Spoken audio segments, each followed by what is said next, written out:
Welcome back. You're watching Mirror at 1 with me, Navedna Prabhu. Abandoned and scrap vehicles are cluttering the space beneath flyovers on the Western Express Highway in Mumbai, spilling onto the pavement, even as the authorities, in fact, had pledged to address the growing issue. Now, the area intended for two-wheeler parking has become a dumping ground for junk vehicles, which you can see in your screens, making it difficult for people to use the footpath. And it remains a stark reminder of how neglected urban areas can become hazardous for commuters and residents.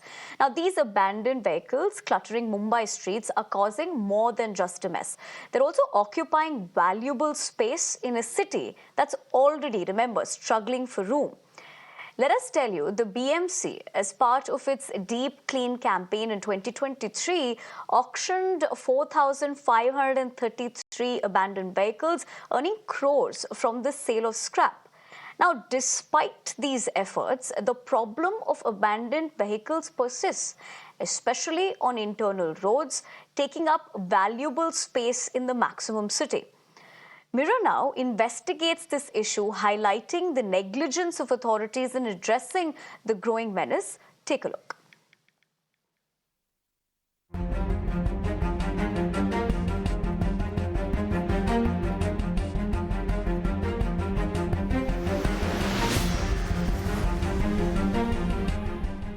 And this area specifically is Kandivali, and you can see above, one is a metro line and another is a Kandivali flyover, and beneath the flyover this is the parking area, which has now turned completely into a scrap yard. And this is Goregaon bridge, under which you can clearly see this is a good amount of space, but it has been occupied by these abandoned vehicles. Flyover of Eastern Express Highway, abandoned vehicles are lying here, utilizing maximum amount of space, creating the mess. Local residents have had enough of health risks and safety hazards these abandoned vehicles create. They demand immediate action from the authorities. It's occupying a lot of space. This space could have been utilized for many other things. It's become a mosquito breeding ground and causing major health issues. They've raised all over the city. They've raised issues multiple and several times, and they get frustrated because there is deliberate connivance between the various authorities, because it's not a revenue making exercise for them. For them it is like, they don't care about it. Despite previous campaigns like Khatara Hatao, the problem persists. Experts estimate that over 1 lakh abandoned vehicles take up to 5 to 6 acres of space across the city. While the official life of a car is 12 years, the real lifespan is often 20 years. With no car recycling industry in India, vehicles are often dumped on roads rather than scrapped properly. Mumbai even has 11 acres of unused land for scrapping, but it remains idle. The traffic police tasked with enforcing road rules also struggle with limited space for seized vehicles. There are about 50 lakh vehicles are traveling every day on the roads. Sometimes their vehicles are also seized, but the space available to dump these seized vehicles is less. We are in continuous contact with BMC for the same. Experts stress that clearing abandoned vehicles could free up valuable space in the city, but a joint effort from multiple agencies and stronger laws are needed. We have got multiple agencies, and multiple agencies have got a great pleasure in passing the buck. So municipality will pass on the buck to traffic police will pass on the buck to MMRDA will pass on the buck to RTO. A solution to all of this is definitely feasible, but it requires intent and coordination by multiple agencies. Till then, these heaps of scrap metal will continue to pile up in a city where space has always been at a premium. With Abhishek Avasthi in Mumbai, Bureau Report, Mirror Now. All right, taking that across to my guests who joined me this afternoon, P.K. Jain, a former additional DGP Maharashtra, and advocate Godfrey Penta, founder Watchdog Foundation. Good afternoon to the both of you. Thank you very much for taking the time out and joining us here. Godfrey, let me begin with you, with the fact that, a lot of the residents already spoke about how this is also giving space for health issues to start right off the bat in a city that's also already grappling with a space problem. We have been, as an NGO, we have been taking this issue of abandoned vehicles on the Mumbai roads since 2015 onwards. The Khatara campaign, and we have written multiple emails to the concerned authorities. Now, the Mumbai Municipal Corporation, which is supposed to take care of the city, has the budget of 2,000 crore for beautification of Mumbai. But these abandoned vehicles you find everywhere, which has become an eyesore. Now, the Mumbai Municipal Corporation has to find out a dedicated facility for scrapping of this vehicle on a regular basis. Now, you have a solid waste management, debris, disposal system in place, at least in the suburb, for the disposal of the debris, in a scientific manner. The same yardstick should be applied to these abandoned vehicles. Now, this has become a menace because the vehicle population is growing. The aging of the population also is a factor which needs to be taken into account. And apart from BMC, the RTO, now if you see any of the excise offices also, there are a number of vehicles which are transporting illicit liquor. Are also, the number of vehicles which have been seized are lying there. In some court cases also, you would find this kind of vehicles also stored in the premises of the magistrate courts in Mumbai. So there has to be some holistic solution from all the concerned authorities. Today, what is happening, there is a passing of buck between different agencies, and the space is the most, the constraint, which is impacting the disposal of these vehicles. People are not coming out with a solution, and therefore the solution has to be taken at the highest level, maybe at the chief minister level or the municipal commissioner level. All the concerned authorities have to sit together and find a solution.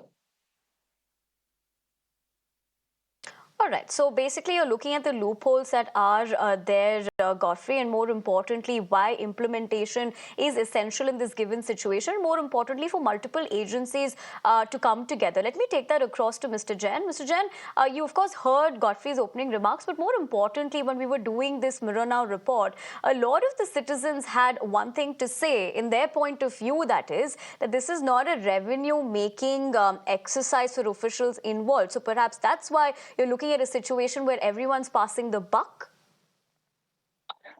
Good afternoon, Nivedna. Thank you very much for inviting me here. I have a couple of suggestions beyond what my co-panelist has made. See, the abandoned vehicles fall under two categories. One, which he rightly mentioned, are involved in various offenses like selling of liquor, or maybe seized by the traffic police or by the police stations in crimes. Now, these vehicles cannot be disposed of without the consent and permission of the court. When I was a young SP, I tried my level best. Right. We had thousands of cycles lying in the backyard of the police stations, almost cluttering the entire space, and yet I could hardly meet with any success because the judiciary is also very, very conservative on the disposal of such vehicles. The second category would be the vehicles which are abandoned by the people, which are junk. Now, those vehicles, so we have to first of all segregate as to which vehicles are which, and then dispose of those vehicles which, like you say, the Khatara Hatao campaign had done. Now, these vehicles are old vehicles which the owners are not interested. They just park them and get lost. So these are the vehicles which can be easily disposed of. So somebody, passing of buck is concerned, yes, all the departments will keep on passing the buck to one another. The police have no space whatsoever. So they what they do is they find some open plot, government plot, etc. They go and dump the vehicles there, or maybe they find one of their own plots. Like at one time, Santa Cruz police station, next to that there was a big, huge ground which was vacated by Mr. Patnaik. Now there are thousands of vehicles were lying there. So somebody has to make a very concerted effort, and a task force of the BMC, the police, and the RTO, etc., probably would be the right person to do it. And then their performance should be monitored. I mean, normally what happens is we form a task force and then we forget about it. So their performance has to be monitored as to on monthly basis how many vehicles have they disposed of. And besides the health risk and the traffic risk, I would also like to state one more risk which probably has now skipped our minds or slipped our minds because there has been no case in the recent past. This is the internal security and external security matter. There was a time when in Kalba Devi there are hundreds of such vehicles which are parked, covered with their with a kind of a cloth, and then forgotten about. Now this is a big security risk in times of if somebody wants to create a mischief. They can plant a bomb, they can keep a bomb, they can keep a timed bomb, Right. etc., etc. And it can be a very big hazard to the local residents and the shoppers. So I think it is not only a health issue, the government and the municipal authorities It's and the also. police would do better by attending to this security problem. And now the atmosphere is getting charged. Election days and even post-election days, the things are being, you know Right. what kind of mood you have in the society. So this situation can be taken advantage of by any unruly or any anti-national element also. So I think we must tighten up our belts and socks and get on to the job. Nivedna. Absolutely, Mr. Jain. In fact, as you make those imperative points, taking that back to Godfrey. Godfrey, another aspect of this is, do you look at as to how, in terms of policy, there needs to be amendment to the Motor Vehicle Act? Would that make a bigger difference? Because we're also given to understand that deregistering of vehicles is also pain for commuters, that entire process, because there's not an actual process that's very clear to a citizen. No, in terms of Section 314 of the Mumbai Municipal Corporation Act, the streets have to be kept free of obstructions. Now, these abandoned vehicles are nothing but Okay. obstruction. The corporation, in its power, can remove this without giving any prior notice also.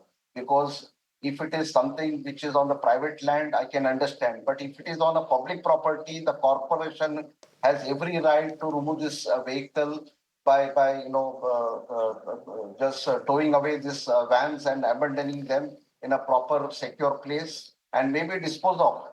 Now, if you come out with a tender for scrap dealers, I think so. Majority of these vehicles can be scrapped in no time.